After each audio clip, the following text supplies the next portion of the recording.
ओम अज्ञानतिमिरान्धस्य ज्ञानाञ्जनशलाकया चक्षुरुन्मीलितं येन तस्मै श्रीगुरुवे नमः। नमो महावदन्याय कृष्ण प्रेम प्रदायते कृष्णाय कृष्ण चैतन्य नामने गौरतुषे नमः। हे कृष्ण करुणा सिंधु, आवाज मत करो। दीन बंधो जगतपते गोपेश गोपिका कांत राधा कांत नमोस्तुते। तप्त कांचन गौरांगी राधे वृंदावनेश्वरी वृषभानुसुते देवी प्रणमामि हरिप्रिये। तवैवास्मि ना जीवामि त्वया बिना इति विज्ञाय राधे त्वं नय मां चरणान्तिके। गुरुवे गौरचन्द्राय राधिकायै तदालये कृष्णाय कृष्ण भक्ताय तद्भक्ताय नमो नमः। वाञ्छाकल्पतरुभ्यश्च कृपा सिन्धुभ्येव च पतितानां पावनेभ्यो वैष्णवेभ्यो नमो नमः। श्री कृष्ण चैतन्य प्रभु नित्यानंद श्री अद्वैत गदाधर श्रीवासादि श्री गौर भक्त वृंद। हरे कृष्ण कृष्ण कृष्ण हरे हरे, हरे राम राम राम हरे हरे। मैं सर्वप्रथम मध्य गुरु पाद पद्म परमाराध्यतम निद्र विष्णुपाद अष्टोत्तर श्री भक्तिवेदांत श्री नारायण गोसाई महाराज मध्य शिक्षा गुरु पाद पद्म परमाराध्यतम नित्य विष्णुपाद अष्टोत्तर श्रीमद भक्ति वेदांत श्री वामन गोसाई महाराज के अभय चरणारविंद में अनंत अनंत कोटि जन्म प्रणाम ज्ञापन कर उनकी ऐति कृपा की वांछा करती हूँ। ग्रंथराज मणि श्रीमद भागवतक मरीषि माला हृदय रचयिता ओम विष्णुपाद सच्चानंद भक्ति ठाकुर के चरणारविंद में कोटि कोटि जन्म प्रणाम कर उनकी अति वांछा करती हूँ। मैं सभी वैष्णव के चरणों में यथायोग्य बंधन अभिवादन दंडवत प्रणाम करती हूँ। तो भक्ति प्रतिकूल विचारों में हम पढ़ रहे हैं, जिसमें भगवान को छोड़ करके हमारे अच्छा धन भी है, ऐश्वर्य भी है, कुल भी है, यदि वो भगवान से कनेक्टेड है तो कोई बुराई नहीं है। उनसे अलग हट करके जैसे रावण ने सोचा मैं बड़ा धनवान हूँ और मेरे पास बहुत शक्ति है, मेरे पास बहुत बल है, तो वो गड़बड़ हो जाता है। हमारे पास कुछ भी रहने से यदि वो भगवान के साथ कनेक्शन है, 21 का वीडियो है तो कोई प्रॉब्लम नहीं है। अच्छा, कोई समझता है कि मैं धन के बल पर ये प्राप्त कर लूँगा, ऐसा नहीं होता है। और चलो हम गरीब हैं तो हमारे तो भगवान है, वैसा भी कुछ नहीं होता। भगवान और भक्त के बीच में सीधा भक्ति का संबंध है। भक्ति से उसको जीत लिया जाता है, भक्ति के आगे वो हार भी जाते हैं। अब बहुत से लोग तीर्थ यात्रा पर जाते हैं, कितनी तीर्थ, पूरा जीवन ही तीर्थ यात्रा में निकल जाता है। तो उन तीर्थों को करने से भगवान मिले कि नहीं मिले ये प्रश्न उठता है। हम चारों धाम कर आए। अब जब बद्रीनाथ केदारनाथ गंगोत्री जमुनोत्री में जब यात्रा करने का ऐसा फल लिखा है, ऐसा फल है कि इंसान को तुरंत ही मुक्ति मिल जाती है, तुरंत ही मोक्ष मिल जाता है, फिर यहाँ पे आना नहीं पड़ता। उसके बाद फिर दोबारा क्यों जा रहे हो?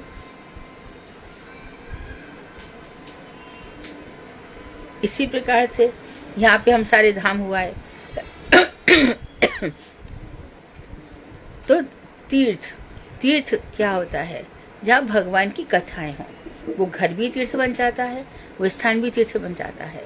तो इन चीज़ों के लिए हमें बहुत चूजी होना पड़ेगा, सिलेक्टिव। हर बात का चिंतन करना पड़ेगा, ये करने से ऐसा होगा, ये करने से ऐसा होगा। तो बार मानो हम वृंदावन ही जा रहे हैं, बार बार वृंदावन जा रहे हैं और बार बार दर्शन कर रहे हैं। कितने ही ऐसे लोग हैं वृंदावन के, हमारे जो मुख्य मंदिर है सप्त देवालय, उनके रोज ही दर्शन करते हैं। अच्छा, हम कह देंगे कि चलो भाई हमें प्रमाण दो, ऐसे कोई रोज दर्शन करता है। बोले हमारे पास प्रमाण है ना। सनातन गोस्वामी हर दिन गिरिराज की परिक्रमा करते थे, तो परिक्रमा उनकी लग गई सनातन गोस्वामी की, तो वहां पर मिल गई चरणशिला। ठाकुर जी की परिक्रमा ग्रहण की, हमारे से क्या ग्रहण कर लेंगे? हमारे अंदर ऐसा, तो उसमें फिर वही बात आ गई, भक्ति की गहराई कितनी है, भक्ति की पहुंच कितनी है, भक्ति की कैपेसिटी कितनी है, योग्यता कितनी है, उस बात का विचार करना पड़ेगा, तभी भक्ति कामयाब होती है। भगवान का अर्चन करो, पूजन करो, घर के ठाकुर बाहर के ठाकुर, हरि व्याप्त सर्वत्र समाना, वो समान रूप से सर्वत्र व्याप्त है, यहाँ भी वहाँ भी इधर भी। मेरे घर में ठाकुर जी, दूसरे के घर में ठाकुर जी, उनको देखा ही नहीं, वो दिखाई नहीं पड़ रहे। इसी प्रकार से मठ मंदिर में अपने भगवान दिखाई दे रहे हैं और दूसरे के मंदिर में जाओ तो भगवान दिखाई नहीं दे रहे। तो हमें इन चीज़ों का ध्यान रखना पड़ेगा। श्रीमद् भागवत के 12वें स्कंध के 20वें अध्याय के 34-35 श्लोक में भगवान श्री कृष्ण उद्धव से कहते हैं। यहीं से पढ़ना है ना।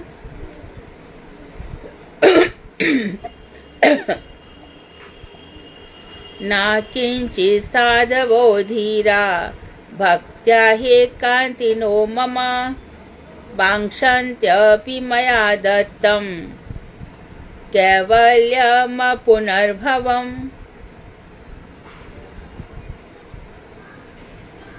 मेरे एकांतिक जब जो मेरे अलावा किसी को नहीं जानते। अच्छा, कृष्ण की ही भक्ति कर, कृष्ण की भक्ति के अलावा भक्ति डिवाइड नहीं करनी चाहिए। यहाँ वहाँ भक्ति एकदम एकांतिक होनी चाहिए। और कैसे हैं? धैर्य धारण करते हैं मेरे भक्त, हर स्थिति में धैर्य धारण करते हैं। धीर भक्तगण स्वयं तो मुझसे कुछ भी प्राप्त करना नहीं चाहते, कुछ भी करने की इच्छा नहीं रखते। यदि मैं उन्हें कुछ देना भी चाहूं तो दूसरी वस्तुओं का तो कहना ही क्या है। वे अपुनर्भव अर्थात जन्म मरण के चक्कर से सदा के लिए छुड़ा देने वाले आत्यंतिक मोक्ष की भी अभिलाषा नहीं करते। तो भक्त है, वो भगवान से क्या चाहता है? उनका प्रेम। और प्रेम में अब किसी भी भक्त को उठा लो, वो कभी नहीं कहता कि मुझे मनुष्य बना दो, मुझे जो कुछ बनाना है बना दो। परंतु आपकी सेवा का अधिकार, आपकी भक्ति का अधिकार नहीं छूटे। ब्रज के लता पता मोहि कीजिए, आप लता पता बना दो, कोई बात नहीं है। आवत जात कुंज की गलियन रूप सुधा नित पीजे। जब कुंज की गलियों में किशोरी जी आएंगी जाएंगी और श्री कृष्ण आएंगे तो उनके रूप सौंदर्य का मैं नित अमृत पान किया करूंगा। और मुझे बनाना है तो झाड़ू की एक शलाका भी बना दो। जब वहां से भगवान गुजर रहे होंगे तो उधर झाड़ू मंडल से उसके भी मैं काम आ जाऊं। तो भक्त के अंदर जो सेवा की भावना है, तो मोक्ष भक्त नहीं चाहते, कोई भी जन्म चाहे। अपुनर्भव भक्त कभी नहीं चाहता कि मेरा फिर से जन्म ना हो। जैसा रखना है रखो, कोई बात नहीं है। तो अब वो तो है ही कि आप कुछ भी करो, जालकुटी यहाँ पे छोड़ दो, मानुष हो, क्या क्या बनना चाह रहे हैं, कुछ भी बना लो, कुछ भी बना लो। मानुष हो तो वही रस खानी बसो ब्रज गो कुल गाँव के ग्वारन। जो पशु हो तो कहा पस मेरो चरो नित नंद की धैनु मझारन। पाहन हो तो वही गिर को जो कियो कर छत्र पुरंदर धारन। जो खग हो तो बसेरो करो मिली कालिंदी कुल कदम की डारन। यदि मुझे अगला जन्म मनुष्य का बनना पड़ा तो गांव के जो ग्वार हैं, गोप बालक, उनके साथ रख देना बस। कृष्ण इतना चाहते हैं बस। और यदि आपने पशु बना दिया, कोई बात नहीं है, कन्हैया आपकी जो गैया हैं उनके बीच में हमें रख देना। पत्थर बनाओगे बना दो, जो पर्वत आपने धारण किया उसी पर्वत पे हमें स्थान दे देना। और जो पक्षी बनाना चाहो तो बना दो, कोई बात नहीं है। लेकिन जो कदम के वृक्ष हैं नदी के किनारे, यमुना के किनारे, उनमें हमारा वास दे देना। तो यह सेवा भाव। भक्त इसको छोड़ के, तो भक्त हमेशा मैं क्या करूं, किम करी भाव, किम करोमी, और मैं क्या करूं। और विश्राम नहीं है, भक्त को विश्राम नहीं है। अच्छे सब हो गया, रात को अरे सो लूंगा, थोड़ी 2 माला और कर लूं, सो लूंगी, थोड़ा सा 4 माला रह गई है, अरे आज तो आपने 1 राउंड 16 कर ली, अरे 16 से मन नहीं भरा, थोड़ा सा और, इतना रसा स्वादन हो रहा है। 1 लाख नाम जप तो होना चाहिए, 2 बार राउंड तो होने चाहिए। तो इस तरह से जो आ रहा है, तो हमारा कृष्ण के साथ सीधा कनेक्शन है, हम उनसे जुड़े हुए हैं और हम उनकी सेवा कर रहे हैं। तो भक्त ये नहीं चाहता, देखो ये आत्मा है, ये बिना शरीर के तो नहीं रहेगी। भूत प्रेत थोड़ी बनने वाली है जो हवा, भूत प्रेत भी बन के क्या करेगी, अंतरिक्ष में घूमेगी। इसको कोई लेने नहीं आते, ना यमदूत आते, ना विष्णुदूत आते हैं, तिरस्कृत होती है ये आत्मा। सब इसका तिरस्कार कर देते हैं। एक भगवान ही है जो पतित पावन है या साधु वैष्णव है, वो इनका उद्धार करे तो कर दे, तो कोई ठिकाना ही नहीं है।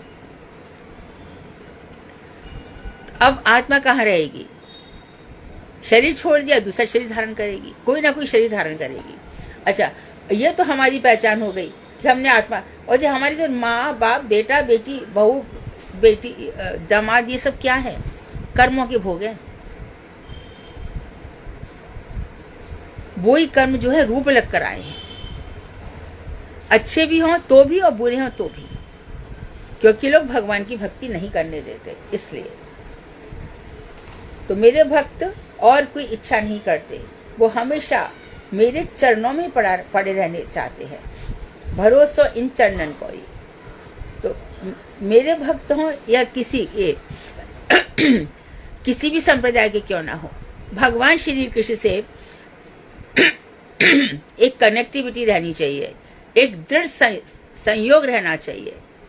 और भगवान ने गीता में इसी बात को बार बार कहा। उसी बात को फिर भागवत में परीक्षित और सुखदेव जी के बीच में हुई, वही बात मैत्रेय जी विदुर जी के बीच में हुई, वही बात नारद और युधिष्ठिर इत्यादि पांडवों के बीच में भी हुई। तो भगवान जो है, जैसा भक्त रहता है वैसा उसको फल भी देते हैं। फल बिक्री ने क्या किया था? फल ले लो, फल ले लो। और मैया यशोदा घर में काम करती रह गई और वो एक छोटी सी उसमें फल लेकर के आ गए, गेहूं लेकर के आ गए। आधे गेहूं तो रास्ते में गिर गए, 4 गेहूं से उसकी पोटली पूरी भर दी। तो कोई और तो नहीं सुन रहा है ना? फल बिकने की आवाज यदि मैया को सुनाई पड़ती तो क्या वो नहीं देती क्या? तो यहाँ भी कृष्ण को सुनाई पड़ी है। और कृष्ण छोटे से बालक, 2 दतुलियां दिख रही हैं और घर में गेहूं लेकर के चले जा रहे, कोई और तो नहीं आया। तो इस तरह से भगवान श्री कृष्ण की लीलाएं होती हैं।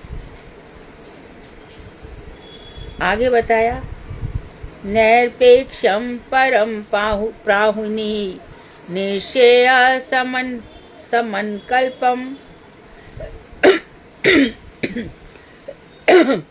तस्मात् निराशीषे भक्ति निरपेक्षस्य में भवेत्। निरपेक्षता का दूसरा नाम परम निश्चय अर्थात परम कल्याण है। यह अत्यधिक उत्कृष्ट अवस्था है। निश्चेष, मेरा परम कल्याण किसमें है? तो अभी हम बता रहे थे कि हमारी आत्मा ने शरीर धारण कर लिया, 2-4 हमसे बन गए, माँ बाप, बेटा बेटी, बहू दामाद, सब ये हमसे बन गए, सब बन गए। इसमें परम कल्याण नहीं है। इन बंधनों में कल्याण, ये बंधन है, बंधन। तो इनका दूसरा नाम है परम निश्चय अर्थात परम कल्याण है। यह अत्यधिक उत्कृष्ट अवस्था है, यह बहुत ही ऊंची हाई अवस्था है।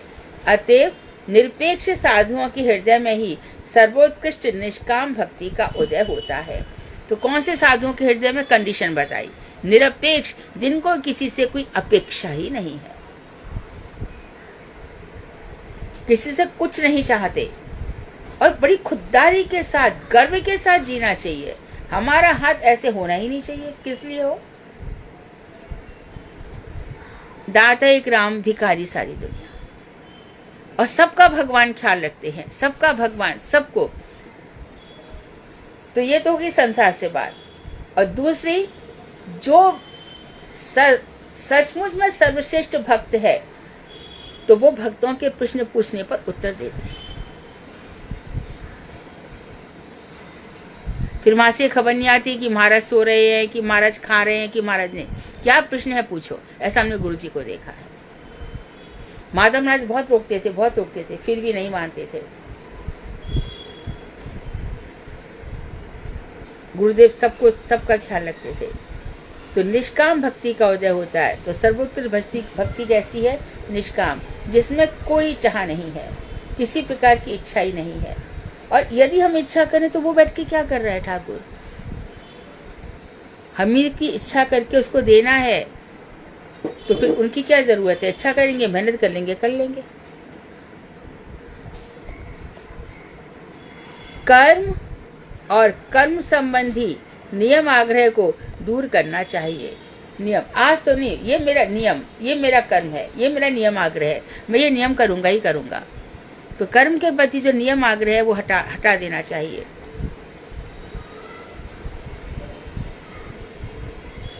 श्री सुखदेव गोस्वामी परीक्षित से कहते हैं, यहाँ पे कहा है, कर्मणा कर्म निर्हारो नाह्यांति का इष्यते अविद्वद अधिकारित्वात् प्रायश्चितम विमर्शनम। कर्म के द्वारा जो कर्म का निर्हार अर्थात कर्म को नष्ट करने की चेष्टा है, वह आत्यंतिक अधिक प्रभावशाली नहीं है। फिर से सुनिए, कर्म के द्वारा जो कर्म का निर्हार कर्मपने को नष्ट करने की चेष्टा है, अर्थात कर्म जो कर रहे हैं तो कर्म करके हम मुक्त हो जाएंगे। बहुत सारी चीजें ऐसी हैं, घर में बच्चे पढ़ रहे हैं, पहले मैं कर्म, फिर कर्म आ गया, पहले मैं मेहनत कर लूं, बच्चों को पढ़ा दूं, उसके बाद मुक्त हो जाऊंगा। बेटी शादी लायक है, अरे आप कहाँ भजन की बात कर रहे हो, हमारे पास लाखों काम है, बेटी की शादी करनी है, लड़का ढूंढना है, कहाँ आप ये सब कर रहे हो।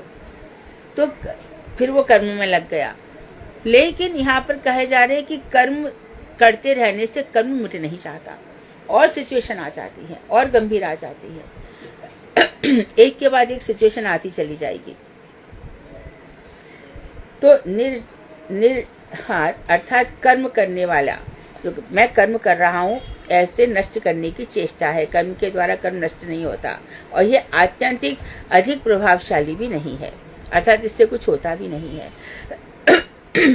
अज्ञानी व्यक्तियों की आधिकारिक स्थिति के अनुसार ही कर्म प्रायश्चित की व्यवस्था बतलाई गई है। अज्ञानी व्यक्तियों की, जो अज्ञानी व्यक्ति समझते नहीं है, और आधिकारिक स्थिति के अनुसार उनका जैसा अधिकार होता है वैसी कर्म प्रायश्चित की व्यवस्था बताई गई है। अब गरुड़ पुराण लेकर के बैठ जाओ, शोक में है, तीसरे चौथे दिन पंडित जी गरुड़ पुराण खोलना शुरू कर देते हैं। तो वो क्या करते हैं कि सबकी अपनी अपनी आधिकारिक स्थिति है, उसके अनुसार ही कर्म प्रायश्चित की व्यवस्था है। तो कौन सा कर्म करने से क्या प्रायश्चित होगा। अच्छा, अब मानो किसी के शरीर को किसी बदमाश ने तलवार से मार दिया, अब उसकी पत्नी भाई पुत्र यही चिंता में मगन रहते हैं कि ऐसे मार दिया, अब क्या होगा हमारे पिताजी का, उनकी तो डेथ, वैसी डेथ हो गई, अब हम क्या करें अपने पिताजी का।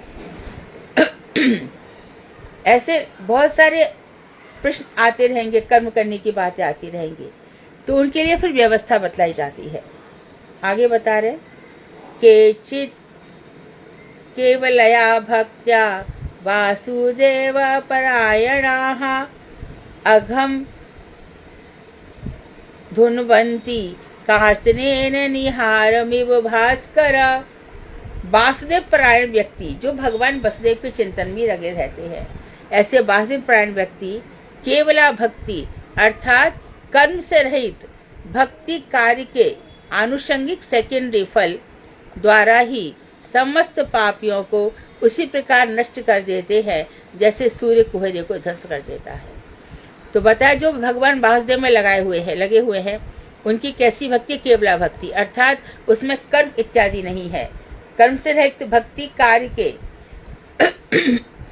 जो आनुषंगिक फल है वो समस्त पापों को उसी प्रकार नष्ट कर देता है। तो आनुषंगिक फल क्या है, पापों को नष्ट करना। मेन फल क्या है, भक्ति करना, दिन रात भजन करना, रात दिन भजन करना।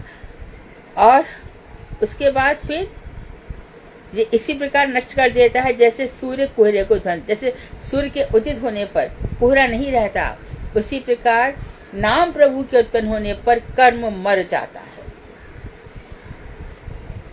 उसके कर्म करने में कोई रुचि नहीं रहती।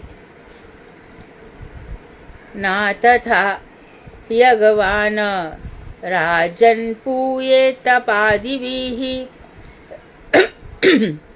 यया कृष्णार्पित प्राणस्तत् पुरुषान् सेवया। हे राजन, कठिन तप आदि के द्वारा पापी व्यक्ति उतना पवित्र नहीं हो पाते, कठिन तप के द्वारा उतना पवित्र नहीं हो पाते जितना कि उन वैष्णव जनों की सेवा करने से पवित्र होता है। तो यहाँ वैष्णवों की महिमा फिर से बताई, और वास्तव में सारे जो प्रायश्चित है कर्म है, वैष्णवों के पास जाके कहो महाराज बहुत बड़ी गलती हो गई, हमसे झूठ बोल गया, हम चाहते नहीं थे, बड़ी गलती हो गई, हमसे काम हो गया। संतों के पास आओगे, संत क्या कहेंगे?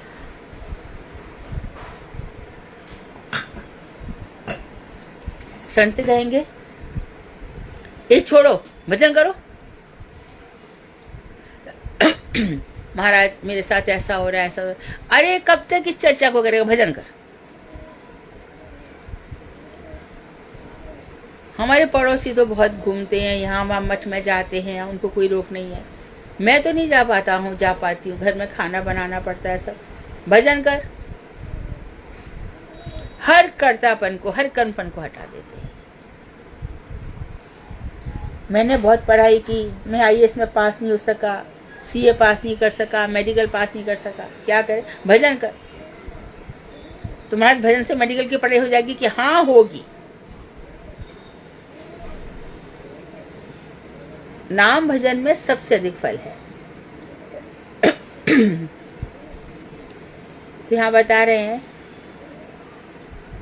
हे राजन, कठिन तप आदि के द्वारा पापी व्यक्ति उतने पवित्र नहीं हो पाते जितना कि उन वैष्णव जनों की सेवा करने से पवित्र होता है, जिन्होंने अपने प्राप्य श्री कृष्ण में अर्पित कर दिए, अपने प्राण, जिन्होंने अपने प्राण श्री कृष्ण में अर्पित कर दिए हैं। तदात्मकाः, गोपियां कैसी हैं? भगवान श्री कृष्ण, उनकी आत्मा ही श्री कृष्ण में मिल गई। तो अलग अलग इतने सारे जीव हैं, 6 अरब से ज्यादा जीव हैं, वो सब कहाँ है, किधर है? बहुत सारे लोग प्रयास कर रहे हैं भगवान की प्राप्ति के लिए।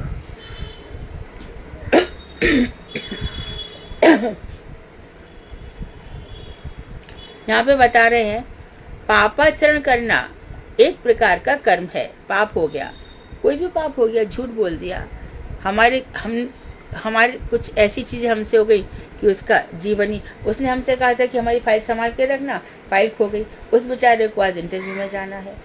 कैसी कैसी चीजें हो जाती है ना। तो कर्म तथा उसके प्रायश्चित के रूप में किया जाने वाला चांदन आदि व्रत भी अन्य प्रकार का कर्म है। तो बहुत सुंदर स्पष्ट किया उन्होंने। मानो किसी से बिल्ली मर गई, मानो किसी से कुत्ता मर गया, महाराज क्या करें? तो उन्होंने कहा चांदन व्रत कर लो, अर्थात 14 दिनों तक ये व्रत चलेगा। कैसे चलेगा? जैसे इसका बताया गया, अदिति का है ना, पयोव्रत किया था उसने। तो एक जाके दूध पर रहो, पयोव्रत, दूध पर ही पूरा समय निकालना पड़ेगा। कभी झूठे मुंह मत सो जाना, झूठे मुंह कभी नहीं सोना चाहिए, कुल्ला करके सोना चाहिए। पैर सोते समय पैर नीचे तलवे हैं वो कभी गंदे, पैर तलवे और मुख कभी भी गंदे नहीं रखने चाहिए। तो अब वो क्या करेगा कि इसके चक्कर में फिर एक प्रायश्चित बता दिया, एक काम करो, अनुष्ठान करवा लो, कितने 2 लाख का करवा लो। देखो तुम्हारा ये खराब है, ये खराब है, ये खराब, 2 लाख अनुष्ठान करा लो, फाड़ दो पर्ची, डाल दो इसमें, क्योंकि ये फिर आप धर्म का कर रहे हो, फिर गड़बड़ हो जाएगा। तो ये सब करने के लिए जो कर्म पना है, अतएव कर्म के द्वारा कर्म की जड़ को संपूर्ण रूप से छेदन करने की आशा नहीं की जा सकती। तो कर्म के द्वारा कर्म का छेदन नहीं हो सकता, क्योंकि इस प्रकार के प्रायश्चित इत्यादि करने वाले अविद्याग्रस्त हैं। जो ऐसा प्रायश्चित कर रहे हैं वो मूर्ख है, क्योंकि एक कर्म से दूसरा कर्म बनता ही है, कर्म छूटता नहीं है। एक कर्म छोड़ो, दूसरा कर्म तैयार हो जाता है।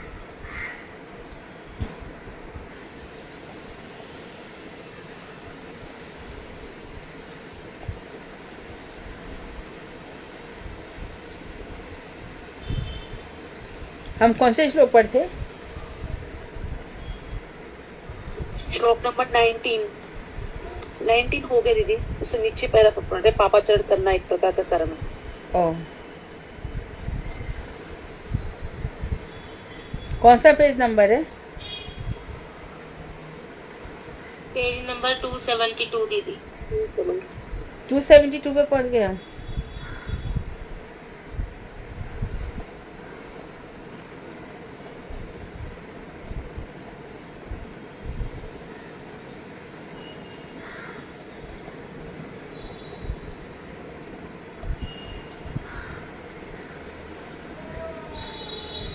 टू 272 कह रहे हो ना? हाँ जी, फुटनोट है इसका 272 में। 272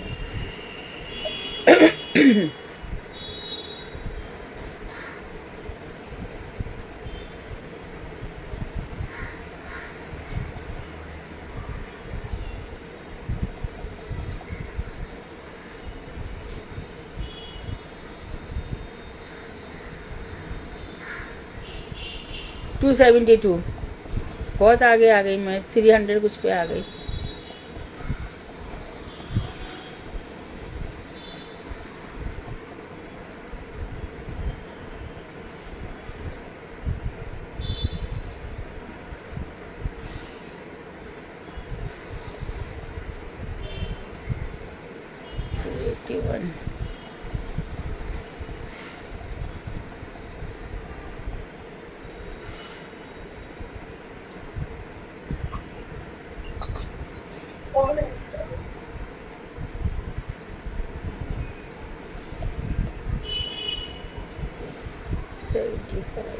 Seventy-four,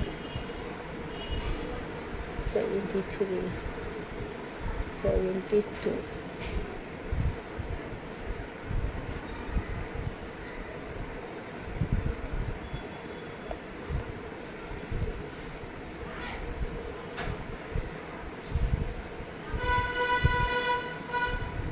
सेवेंटी वन पर होना चाहिए, 271 है ना दीदी? पेज 272 है। एक नंबर 272 है दीदी।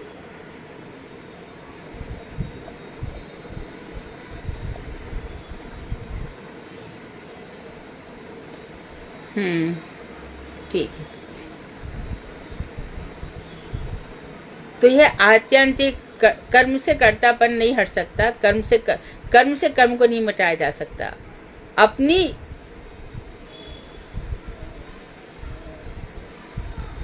अज्ञानी व्यक्तियों की आधिकारिक स्थिति के अनुसार ही कर्म प्रायश्चित की व्यवस्था बतलाई गई है।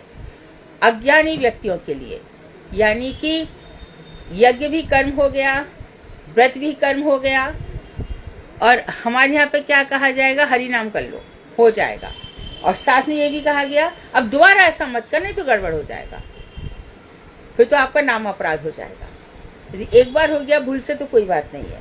तो कर्म से कर्म को मिटाया नहीं जा सकता, ये बताया गया है। श्रीमद् भागवत में कह रहे हैं केचित् केवलया भक्त्या वासुदेव परायणाः अघम धुन्वन्ति कार्सेन निहारमिव भास्कराः। फिर से श्लोक आया दीदी ये हो गया, ये हो गया ना, वही 20वां श्लोक है, 20वां श्लोक है। 19 नहीं हुआ दीदी, ये नहीं हुआ दीदी। 18वां हो गया ना, अभी जिसने पढ़ा ना कोयले को, सूर्य कोयले को दीदी 19वें का फुटनोट पढ़ना है आपको। 19वें का अच्छा। फुटनोट। पापाचरण करना एक प्रकार का कर्म है तथा उसके प्रायश्चित रूप में किया जाने वाला चांद्रायण आदि व्रत भी एक प्रकार का कर्म है। तो वो कह रहे हैं कि पाप कर रहे हो वो भी कर्म है, और जो उसके प्रायश्चित के लिए चांद्रायण व्रत इत्यादि कर रहे हो वो भी कर्म ही है। कर्म से कर्म नहीं मिट सकते।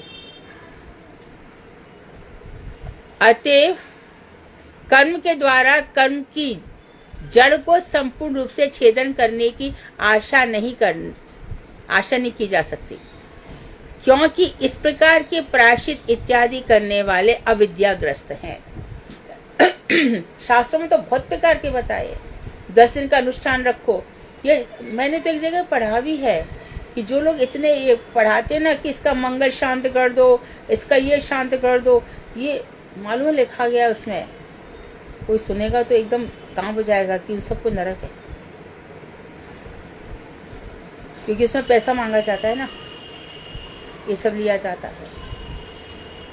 एक बार हमारे मठ में ही, अभी भी है वो, अभी भी है, तो उन्होंने वो बेचना शुरू कर दिया था, पत्थर, इस ग्रह से ये पत्थर, इस ग्रह से ये पत्थर, पत्थर ये पहनो, पत्थर पहनो। गुरुदेव को पता चला, गुरुदेव आपा खो बैठे थे, इसलिए है मठ में इतनी जोर से चल रहा है, क्यों करता है ये सब?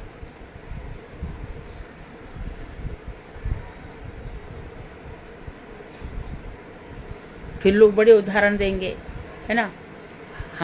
हमारे लिए भी रुचि का विषय रहा कि भैया ये पत्थर देखा कि इसका गुरु कमजोर है तो इसने पुखराज पहना तो ऐसा हो गया, इसका शनि कमजोर है तो नील, तो अरे ऐसा हुआ कि अब उसका बताया गया हमें, इसका हरिवंश राय बच्चन, तो हम स्कूल में कविताएं पढ़ते थे उनकी, तो उन्होंने तो इतना नहीं कमाया, उनके जो बेटा है अमिताभ बच्चन, उसने बहुत पैसा कमाया, क्योंकि वो हमेशा नीलम पहनता है। अभी तो हम नहीं जानते पहनता है कि नहीं, इससे नीलम की, तो भैया चलो नीलम पहन लो। हमारी एक फ्रेंड ने नीलम पहन लिया, उनका तो कुछ नहीं हुआ। तो उत्तर आया, ये नीलम शुद्ध नहीं है।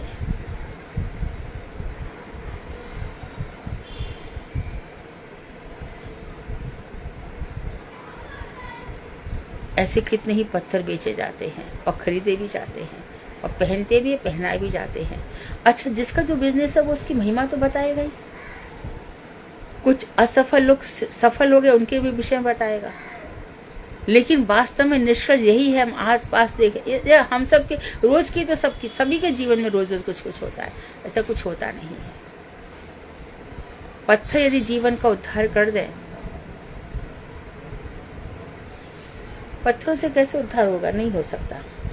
तो इसमें हमें तो कर्म से कर्म किए जाते हैं, आशा नहीं करनी चाहिए। तो ऐसे लोग क्या करते हैं? अविद्याग्रस्त है। तो कितने प्रकार के, और 10 दिन का मंगल अनुष्ठान हुआ, और बताओ, है ना, मृत्यु योग, ये बैठा दो, क्या बोलते हैं इसका, महामृत्युंजय जाप करा दो, फिर तो महामृत्युंजय जप करते कोई मरेगा ही नहीं। महामृत्युंजय जप ऐसा नहीं है कि मंत्र खराब है, बीमारी आदि से छुटकारा पाया जा सकता है टू सम एक्सटेंट, कुछ सीमा तक, फिर से ऐसा नहीं होता है। लेकिन हरि का नाम करने से हो जाता है, भगवान का नाम करने से हो जाता है। हमारे आसपास के लोगों की मैं एग्जांपल दे सकती हूँ, पर दूंगी नहीं, नाम आ जाएगा। जब तक उनकी अविद्या संपूर्ण रूप से नष्ट नहीं हो जाती, तब तक प्रायश्चित इत्यादि द्वारा एक बार पाप क्षय हो जाने पर भी संस्कार वशतः पुनः उदित हो जाते हैं। एक बार पाप नष्ट हो भी गए, कोई तीर्थ यात्रा करने से, कोई कर्म करने से, लेकिन पाप करने की प्रवृत्ति नष्ट नहीं होती। अभी हम मना कर रहे हैं कि देखो तुम माला कर रहे हो, माला में तुम्हारे पास 50 बातें आएंगी, मत सोचो, छूटती है क्या? और जैसे से बता दिया है कि रूप गोस्वामी कह रहे हैं कि वाचो बेगम मनो बेगम, मन का भी उठता है, तो मुझे ऐसा बोलना है, ऐसा कहना है, उस मन के वेग को शांत करो।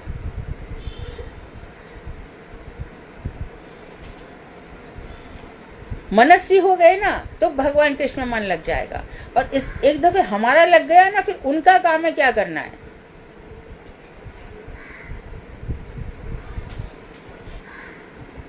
तो अविद्या संपूर्ण रूप से नष्ट नहीं हो जाती, तब तक प्रायश्चित इत्यादि द्वारा एक बार पाप से हो जाते, लेकिन संस्कार के कारण क्या हो रहा है? ये आवाज कौन है? ये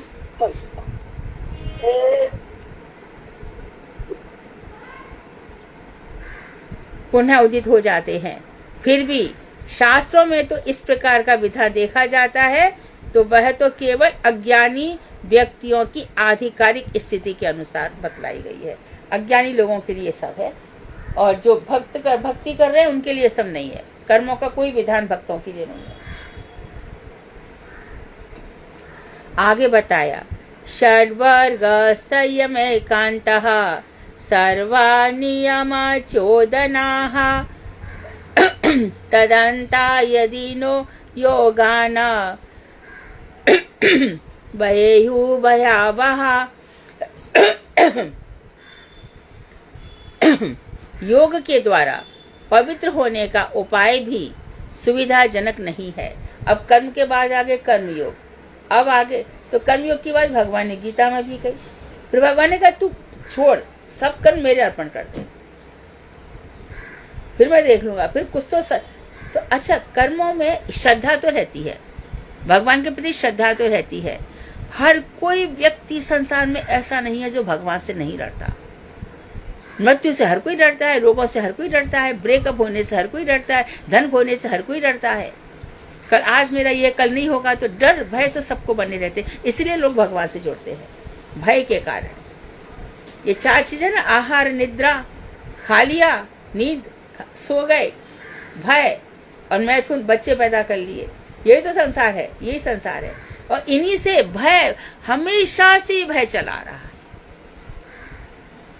कौन ऐसा संसार में जो निर्भय हो? बस कृष्ण भक्त। और किसी तो कर्म करेगा उसको भय तो बना रहेगा।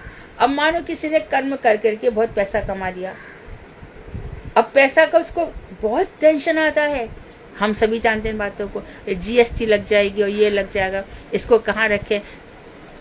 यहाँ पे रखते हैं तो 30% तो टैक्स सरकार ले लेती है, रास्ते रास्ते में। फिर इसको छुपा के कहाँ रखें?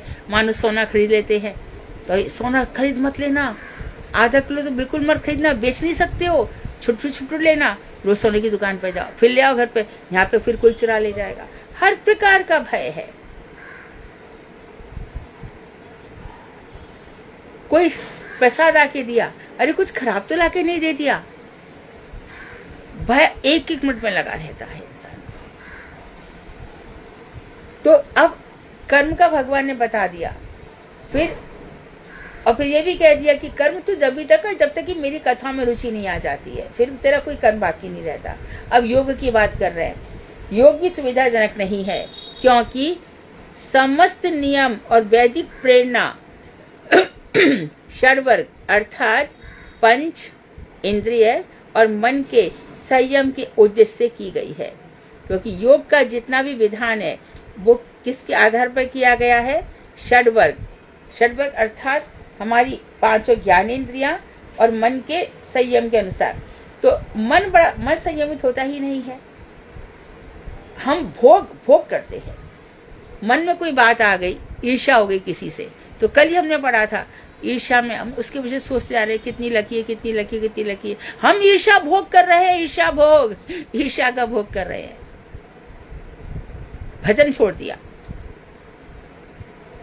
नाम जब सब छोड़ दिया, उसी के विषय में चिंतन कर रहे हैं, तो ईर्ष्या भोग हो गया ना ये। फिर लोभ, उसके यहाँ पे मैं इसके यहाँ पे ये करूं तो मुझे ये मिल जाएगा, और मैं इसको ऐसा बोल दूं, बहुत दानी है, इसको मैं जाकर के बोल दूं मेरी ऐसी स्थिति है। ईर्ष्यावाद यत् किंच जगत त्यक्ते न भुंजित, त्याग करो। संग्रह की प्रवृत्ति रही तुम्हारी, जा संग्रह। और एक चीज देख लेना, जिस चीज का संग्रह किया वो चीज तुम्हारे काम नहीं आएगी।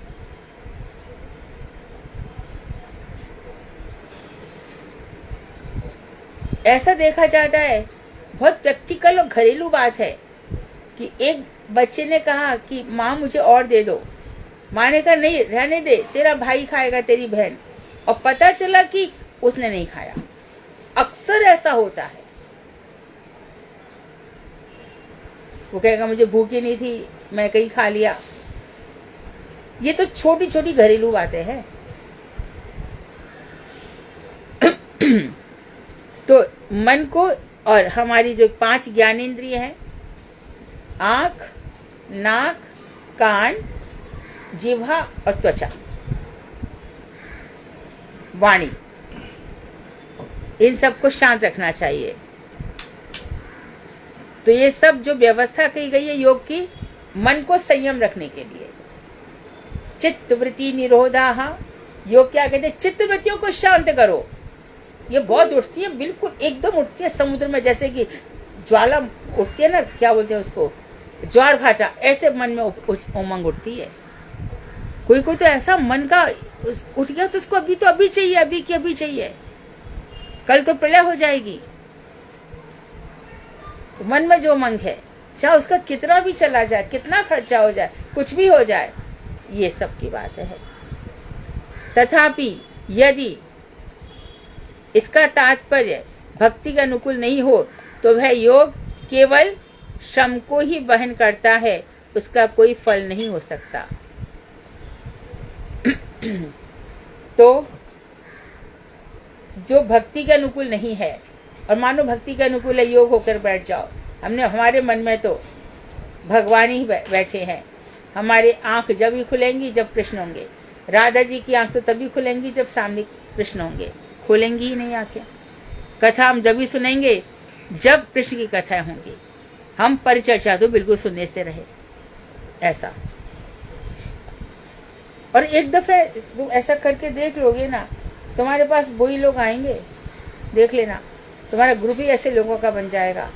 और फिर तुम देखोगे कि हमने जिनको छोड़ा नहीं, भगवान की कृपा से वही हमको छोड़ के चले गए।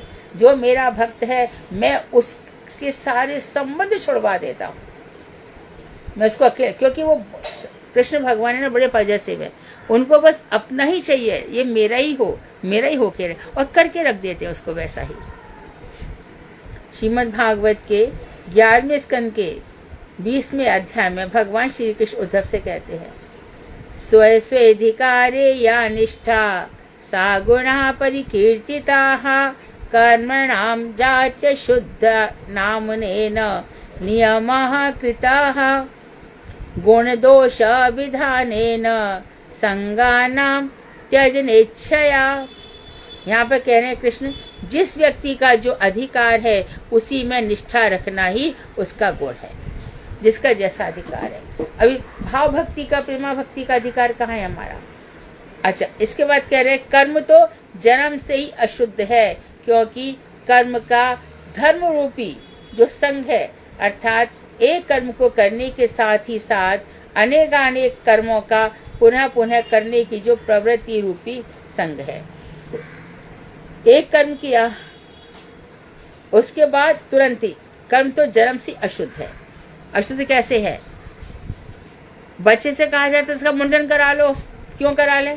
अशुद्ध वाले, अरे पिछले जन्म के कर्म लेकर आया, ये पिछले जन्मों की वासना लेकर के आया है।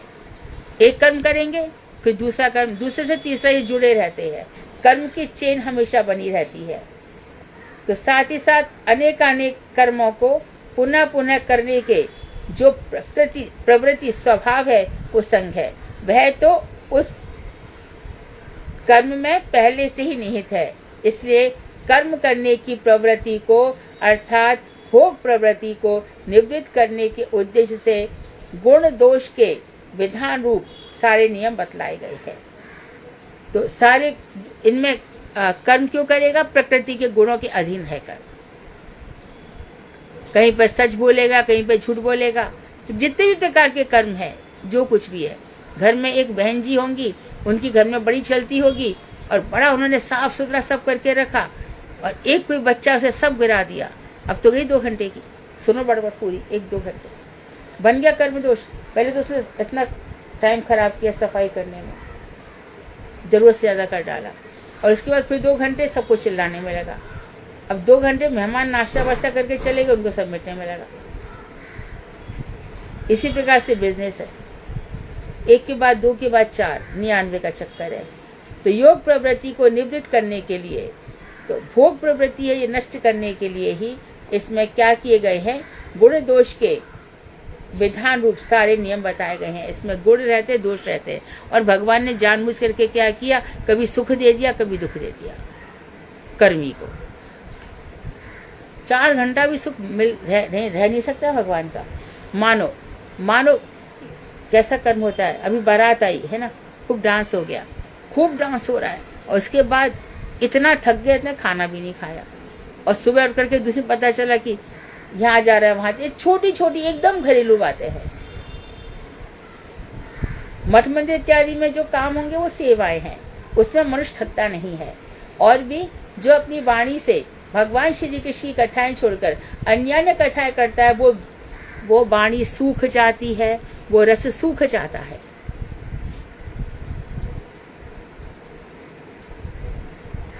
श्रीमद् भागवत में बता रहे हैं नियम क्या क्या बताया, देखो। श्री उद्धव कह रहे हैं, दान व्रत तपो होम जप स्वाध्याय संयम ही श्रेयो विविधै चान्यै कृष्ण भक्ति ही साध्यते। तात्पर्य यह है कि दान, दान सेवा नहीं, वैश्व सेवा नहीं, दान, व्रत, तप, होम हवन और जप, स्वाध्याय सेल्फ स्टडी, संयम एवं अन्य जितने भी शुभ कर्म बतलाए गए हैं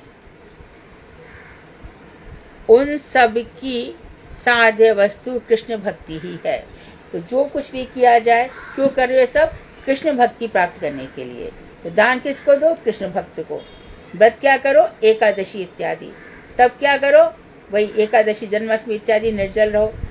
अभी तो फरवरी में 5 व्रत होंगे, 2 तो एकादशी होंगी, एक शिव चतुर्दशी होगी, एक अद्वैताचार सप्तमी होगी, एक नितन त्रयोदशी होगी।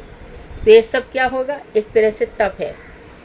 हवन, जप और स्वाध्याय, संयम एवं अन्य जितने भी गुण शुभ कर्म निर्दिष्ट हुए हैं, इन सब का साध्य वस्तु, ये साध्य लक्ष्य क्या है? कृष्ण भक्ति ही है। नगण्य, एकदम बेकार का, क्षुद्र अभिलाषा नहीं करनी चाहिए, छोटी छोटी अभिलाषाएं नहीं करनी चाहिए, नगर जिनकी कोई कीमत ही नहीं है। श्रीमद् भागवत के 6 स्कंद के 12वें अध्याय में श्री सुखदेव गोस्वामी महाराज परीक्षित से कहते हैं, क्या कहते हैं? यस्य भक्तिर् भगवती हरौ निश्चयसेश्वरे विकृतामृतां बोधौ किं क्षुद्रै स्वप्न को खात कोदक ही। भगवान श्री हरि में जिनकी परम मंगल रूप प्रेममयी भक्ति हो जाती है। श्री हरि में परम मंगल स्वरूप, 2 एग्जाम्पल दिए एडजेक्टिव, परम मंगल रूप और प्रेममयी भक्ति जिनके उनके भगवान के चरणों में हो जाती है, वे अमृत के समुद्र में विहार करते हैं दिन रात। कुछ तो है ना, तभी तो इतने आनंद में रहते हैं, थकते नहीं। गुरुदेव है 93 ईयर्स रहे, बाण गोस्वामी महाराज इत्यादि, थकते ही नहीं थे ये लोग, हमेशा चेहरे पर सौम्य मुस्कान।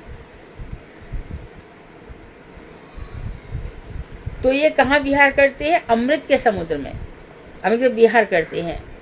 भुक्ति, भोग एवं मुक्ति रूप शुद्र गड्ढों के जल से ऐसे भक्तों का क्या लेना देना? तो जाते हैं तो किसी के पास भी कर्म आ सकता है, योग आ सकता है, पर ध्यान भी नहीं दे सकते, क्योंकि इनके पास क्या है? भुक्ति और मुक्ति रूप भोग और मोक्ष, ये 2 क्षुद्र गड्ढों के जल से ऐसे भक्त पार हो जाते हैं जिनकी हर चीज भगवान के लिए होती है। ऐसे भक्त ये पार हो जाते हैं। अर्थात असत गुरु मात्र का ही त्याग कर देना चाहिए। अब आगे बता रहे नेक्स्ट, जो असत गुरु मात्र है, असत है जिसको कृष्ण की भक्ति का नाम भी नहीं जानता, इस टॉपिक को हम कल लेंगे। वांछा कर्तृवश्य, क्योंकि गुरु पे बहुत कुछ आएगा। कल मतलब मंगल, सोमवार को। कर्तृवश्य कृपा सिंधु वेवचा पतितानां पावनेभ्यो वैष्णवेभ्यो नमो नमः।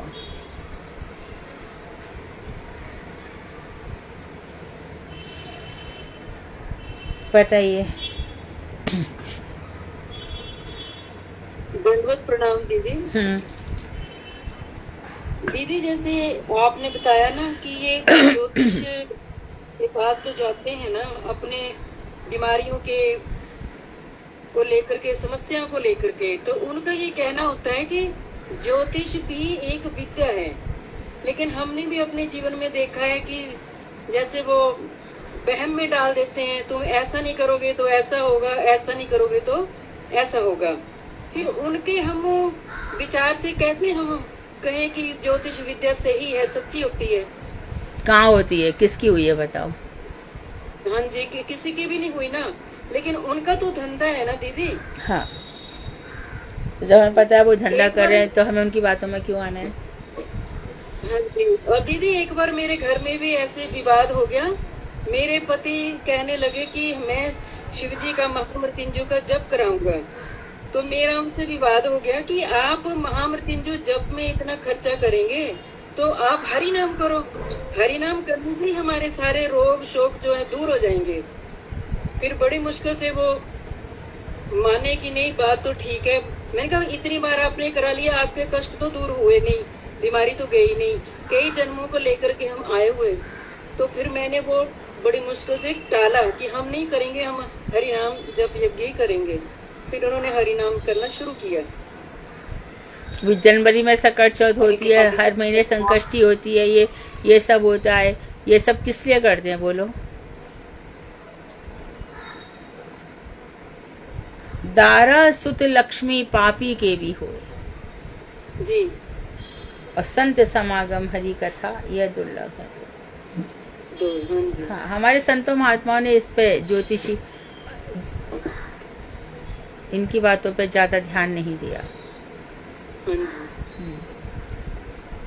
हाँ हरे कृष्णा दीदी, दंडवत प्रणाम। हाँ दीदी मेरा एक प्रश्न है, जो कल आपने बताया था ना कि भाई जिस समय हम सुबह उठ के भगवान को प्रणाम वगैरह करना है, तो जैसे हम सुबह उठ के पहले फ्रेश वगैरह होके नहा के मतलब आरनी वगैरह वो मंगल आरती करके आरनी करके ये सब प्रोसेस उसके बाद का है क्या?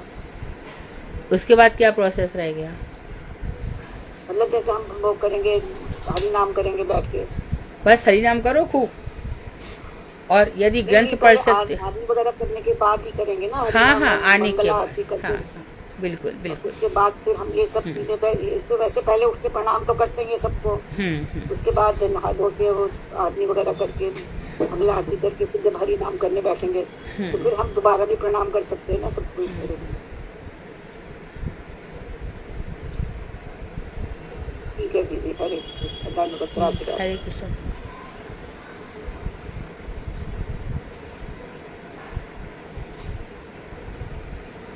ठीक है।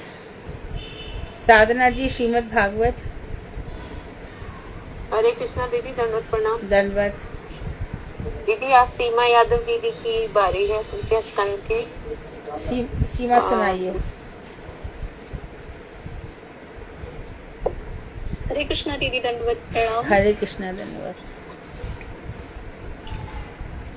अज्ञानतिमिरदृश्य ज्ञानञ्जन शलाकया चक्षुरुन्मिलितं येन तस्मै श्रीगुरवे नमः।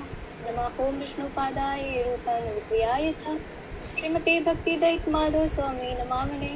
वन्देऽहं श्रीगुरुं श्रीयुगपदकमलं श्रीगुरुं वैष्णवांसीरूपसाग्रजातं त्रैगण रघुनाथ निवन्दितं सञ्जीवं सदैतं सावधूतं परिजनसहितं श्रीकृष्ण चैतन्य देवं श्रीराधा कृष्णपदान् सहितं शिवशाखावितांश्च गौरचन्द्राय राधिकाय तदालये कृष्णाय कृष्णभक्ताय तद्भक्ताय नमो नमः। वाञ्छाकल्पतरुभ्यश्च कृपा सिन्धुभ्य एव च पतितानां पावनेभ्यो वैष्णवेभ्यो नमो नमः। सर्वप्रथम मैं अपने गुरुदेव परम पूज्य विजयाचार्य त्रिवेणी स्वामी अष्टोत्तरशर श्रीमद् भक्त प्रसाद विष्णु गोस्वामी महाराज के अभय चरणों में असंख्य कोटि दंडवत प्रणाम करते हुए मैं उनकी कृपा की प्रार्थना करती हूँ, मैं उनकी दया की भिक्षा करती हूँ। तत्पश्चात मैं अपने परम गुरुदेव निखिला प्रविष्ट ओम विष्णु पाद अष्टोत्तरशर श्री श्रीमद् भक्तिदयित माधव गोस्वामी महाराज के अभय चरणों में अनंत कोटि दंडवत प्रणाम करती हूँ। तत्पश्चात मैं अपनी शिक्षा गुरु परम पूजनीय परमादरणीय प्रिय दीदी डॉक्टर मधु खंडवाल भागवताचार्य के चरणों में असंख्य कोटि दंडवत प्रणाम करते हुए मैं उनसे कृपा की प्रार्थना करती हूँ, मैं उनसे दया की भिक्षा करती हूँ। सुधा दीदी, साधना दीदी को मेरा दंडवत प्रणाम, जिन्होंने ये अवसर मुझे दिया। यहाँ उपस्थित सभी वैष्णवियों को मेरा यथा योग वंदन अभिवादन दंडवत प्रणाम करती हूँ। दीदी मैं प्रथम बार प्रयास करूंगी, होने वाली त्रुटियों के लिए मैं आप सबसे सर्वदा क्षमा प्रार्थी हूँ। भगवान तुम्हारा प्रेरणा दे, अच्छी तरीके से बोलो। द्वितीय स्कंद 20वां अध्याय। श्री ब्रह्मा द्वारा रचित विभिन्न प्रकार की सृष्टियों का संक्षेप में वर्णन। श्री शौनक आदि ऋषि ने कहा, हे सूत गोस्वामी, स्वयंभू मनु ने पृथ्वी को आधार रूप में प्राप्त करके प्रलय काल में ईश्वर में प्रविष्ट हुए समस्त प्राणियों को उत्पन्न करने के लिए किन किन उपायों का सहारा लिया। और विदुर जी जो श्री कृष्ण के अनन्य भक्त और परम बंधु थे, जिन्होंने अपने बड़े भाई धृतराष्ट्र को दुर्योधन आदि पुत्रों के साथ परित्याग कर दिया था, क्योंकि उन्होंने श्री कृष्ण का अनादर किया था। विदुर जी महर्षि वेदव्यास जी के पुत्र थे और महिमा में उनसे कुछ कम नहीं थे और तन मन वचन से श्री कृष्ण के आश्रित थे। विदुर जी ने तीर्थ सेवा के द्वारा बाह्य रूप से अंतःकरण में पवित्रता प्राप्त कर ली थी। विदुर जी उद्धव जी के मुख से श्री कृष्ण से संबंधित कथाओं का श्रवण कर भागीरथी के तट पर श्री मैत्रेय ऋषि के निकट आकर उपस्थित हुए। श्री मैत्रेय ऋषि के निकट आकर विदुर जी ने उनसे तत्व विषयक बहुत से प्रश्न किए। श्री विदुर जी ने कहा, हे ब्राह्मण, मारीची आदि प्रजापतियों के पति श्री ब्रह्मा जी जब प्रजाओं की सृष्टि करने में प्रवृत्त हुए, तब प्रजापतियों की सृष्टि करने के बाद उन्होंने ऐसा कौन सा कार्य आरंभ किया? क्या उन्होंने स्त्री के सहयोग से इस जगत की सृष्टि की या फिर सबने मिलकर इस जगत का निर्माण किया? तब मैत्रेय ऋषि ने कहा, हे विदुर, जिनकी गति को जानना बड़ा मुश्किल है, उन दैव प्रकृति के अधिष्ठता महापुरुष और काल, इन तीनों कारणों के द्वारा भगवान के सानिध्य में जब तीनों गुणों की साम अवस्था में स्थित प्रकृति में क्षोभ उत्पन्न हुआ, तब उससे महत्त्व उत्पन्न हुआ। भगवान की प्रेरणा से महत्त्व में रजोगुण की वृद्धि होने से अहंकार उत्पन्न हुआ। यह अहंकार पुनः 5-5 करके आकाश आदि भूतों की सृष्टि करता है, अर्थात उनसे पंच तन्मात्रा, पंच महाभूत, पंच ज्ञानेन्द्रियां, पंच कर्मेंद्रियां और उन इंद्रियों के 5-5 अधिष्ठान देवता उत्पन्न हुए। ये 5 तन्मात्रा एवं पंच महाभूत आदि स्वतंत्र रूप से किसी भी वस्तु की सृष्टि करने में असमर्थ थे। तीनों ईश्वर की शक्ति से परस्पर संगठित होकर एक भौतिक श्रोणमयी अंड की रचना की। यह अंडकोश चेतन शून्य होकर 1000 वर्षों से भी अधिक समय तक पराणु जल में पड़ा रहा। इसके बाद महत्त्व के प्रतिष्ठा ईश्वर ने उस अंडकोश में गर्भोदशाई के रूप में प्रवेश किया। उन गर्भोदशाई पुरुष के अंडकोश में अधिष्ठित होने पर उनकी नाभि से हजारों सूर्य के समान देदीपायमान तथा समस्त जीवों के अधिष्ठान स्वरूप एक कमल उत्पन्न हुआ, जिसमें ब्रह्मा जी का आविर्भाव हुआ। और फिर ब्रह्मांड के काणो जल में शयन करने वाले गर्भोदशाई विष्णु के द्वारा प्रेरित होकर ब्रह्मा जी ने समस्त लोकों की रचना की। सबसे पहले प्रजापति ब्रह्मा ने प्रकाश स्वरूप ज्ञान की प्रतियोगिनी अपनी छाया से तामिस्त्र, अंधतामिस्त्र, तम, मोह और महामोह इन 5 अविद्याओं की सृष्टि की। किंतु इस छायामयी सृष्टि के तमोमयी होने के कारण ब्रह्मा जी को अपना छाया रूपी शरीर अच्छा नहीं लगा और उन्होंने उसका त्याग कर दिया। यही शरीर भूख प्यास के उद्भव स्थान रूप रात्रि में प्रकट हो गया। इसी रात्रि से यक्ष और राक्षस उत्पन्न हुए। यक्ष राक्षस आदि भूख प्यास से व्याकुल होकर ब्रह्मा जी को खाने के लिए दौड़ पड़े और कहने लगे, इस ब्रह्मा को पिता जानकर इसकी रक्षा मत करो, इसे खा जाओ। जिन्होंने बोला खा जाओ वे राक्षस बने और जिन्होंने बोला कि इनकी रक्षा मत करो वे राक्षस बने। इसके बाद ब्रह्मा जी ने अपनी सात्विक प्रभा के द्वारा देवताओं की सृष्टि की। उन देवताओं ने घृणा करते हुए ब्रह्मा द्वारा त्यागे गए शरीर को स्वीकार कर लिया। इसके बाद ब्रह्मा जी के मन में काममय राजस भाव उदित हुआ, जिसके कारण उनकी जंघा से कामासक्त दैत्यों की सृष्टि हुई। वे दैत्य अत्यधिक स्त्री लंपट मैथुन के लिए उत्सुक होकर ब्रह्मा जी की ओर दौड़ पड़े। तब ब्रह्मा जी को क्रोध आ गया और वे भयभीत होकर भागने लगे। ब्रह्मा जी ने कहा, हे प्रभु, आपकी प्रेरणा से मैंने प्रजा की सृष्टि की, परंतु यह प्रजा मुझे ही मैथुन के लिए भोगने के लिए उदित हो रही है। कृपया मेरी रक्षा कीजिए। यह सब बातें सुनकर भगवान श्री हरि ने कहा, हे ब्रह्मा, तुम अपने इस काम कलुषित देह का परित्याग कर। ब्रह्मा जी ने उस देह का परित्याग कर दिया। वैसे ही वह देह जो है वो संध्या के रूप में परिणित हो गया। स्त्री लंपट असुर उस संध्या को स्त्री रूप में कल्पना करके मुग्ध हो गए और कहने लगे, इस की चरण कमल नुपुरों की से झंकृत हो रहे हैं, दोनों नेत्र मद से मतवाले हो रहे हैं, नासिका और दंतावलियां अति सुंदर है, मुस्कान अत्यधिक मधुर है। इस प्रकार असुरगण उन पर पूर्ण रूप से मोहित हो गए। और फिर असुरगण आपस में बात करने लगे कि क्या ये राग रखती होगी भी नहीं। इस प्रकार प्रमाद के समान आचरण करने वाली संध्या को स्त्री मानकर उसके मोह में मुग्ध हो गए और उसे रमणी समझकर ग्रहण कर लिया। इसके बाद ब्रह्मा जी ने अपनी हंसी से हंसकर अपनी शोभनीय कांति के द्वारा गंधर्वों और अप्सराओं को उत्पन्न किया। ब्रह्मा जी ने जोशना रूप प्रिय शरीर का त्याग कर दिया और फिर गंधर्वों ने उस शरीर को बड़े आदर के साथ ग्रहण कर लिया। ब्रह्मा जी ने अपने आलस्य से भूत और पिशाचों की सृष्टि की। फिर इसके बाद ब्रह्मा जी ने इस आलस्य शरीर का त्याग कर दिया और उसे भूत पिशाचों ने ग्रहण कर लिया। यदि कोई मनुष्य झूठे मुंह सो जाता है तो भूत और पिशाच उस पर आक्रमण कर देते हैं। उस शरीर को उन्माद कहते हैं। फिर ब्रह्मा जी ने स्वयं को वरिष्ठ मानकर अपने अदृश्य रूप के द्वारा पितरों एवं देवताओं को उत्पन्न किया। ब्रह्मा जी ने अपने प्रतिबिंब को देखकर स्वयं को सुंदर जानकर मन ही मन अपने प्रतिबिंब के द्वारा नर आकृति किन्नर और किम पुरुषों की सृष्टि की। इस प्रकार सृष्टि की वृद्धि न होता देखकर ब्रह्मा जी को बहुत दुख हुआ और वे अपने हाथ पैर फैलाकर लेट गए और फिर ब्रह्मा जी ने क्रोधावश उस शरीर का भी त्याग कर दिया।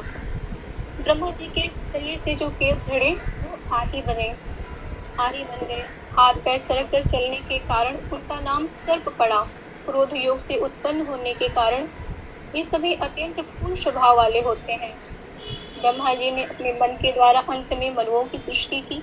ये सभी मनु जो हैं वह लोगों की उत्पत्ति का कारण अर्थात प्रजा की वृद्धि करने वाले हैं और इनको ब्रह्मा जी ने अपना पुरुषाकार देह प्रदान किया। इसके बाद ब्रह्मा जी ने तपस्या, उपासना, आसन आदि अष्टांग योग, वैराग्य, ऐश्वर्य युक्त समाधि द्वारा इंद्रियों को वशीभूत करके ऋषियों का सृजन किया। इसके बाद ब्रह्मा जी ने उनमें से एक एक को अपनी देह का एक एक अंश जितनी समाधि, योग, स्मृति, तपस्या, विद्या और वैराग्य विद्वान थे प्रदान किया। कृपा सिंधु पतितानां पावनेभ्यो वैष्णवेभ्यो नमो नमः। हरे कृष्णा दीदी। बहुत अच्छा प्रयास रहा, बहुत अच्छा बोले। ठीक है। कीर्तन अच्छा प्रयास था।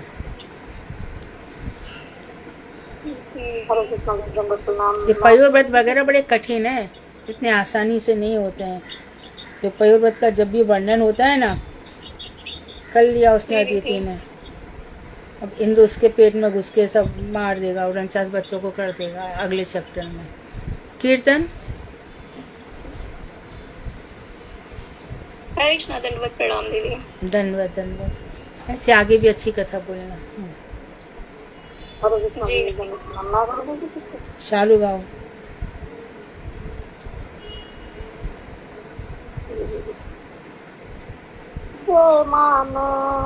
हरि नाम करो सारो भाव सागर हरे बाली चर हाथिया हरि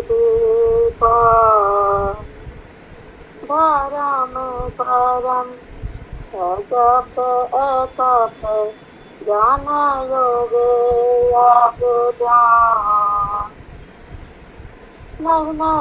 नहीं कलिते केवल उपाय गोविंद गति मुक्ति देवती से गति चाहे ना करिया हरती मैं घेरे छाए जुड़ाए जे मन कहना से कोना गाती बदाना भरिया हरि हरि बले हे माना सुलभ पापी भारत भूमि से मानुष जन्म आरती रे मनहारी जैसे के पुराण रामायण देखना ना मेरे सामने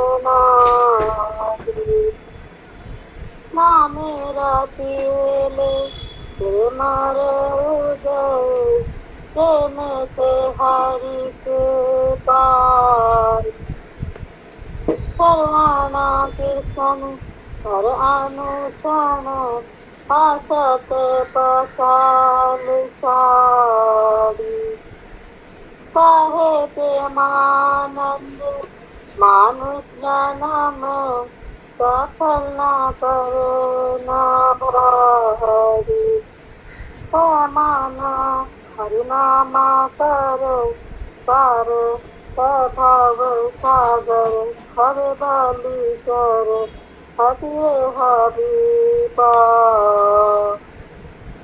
जयारी नमा देव हरि नमा कृष्ण नमा देव हरि नमा हरे कृष्णा कृष्ण कृष्ण हरे हरे हरे राम राम राम हरे हरे राम। हरे कृष्ण देवी संरक्षणा वांक्षकल्पतरुश्च कृपा सिंधु च पतितानां पावनेभ्यो वैष्णवेभ्यो नमो नमः। हरे कृष्णा जी। दंडवत दंडवत। हाँ